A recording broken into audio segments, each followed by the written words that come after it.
तीच मनात हसती असार ध्यानात आल्यावर तिला आठवण यायची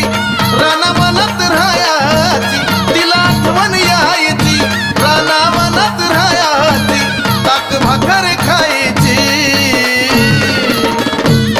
अग नजर लागली खंडोबाला बानुबाईची नजर लागली खंडोबाला बानुबाई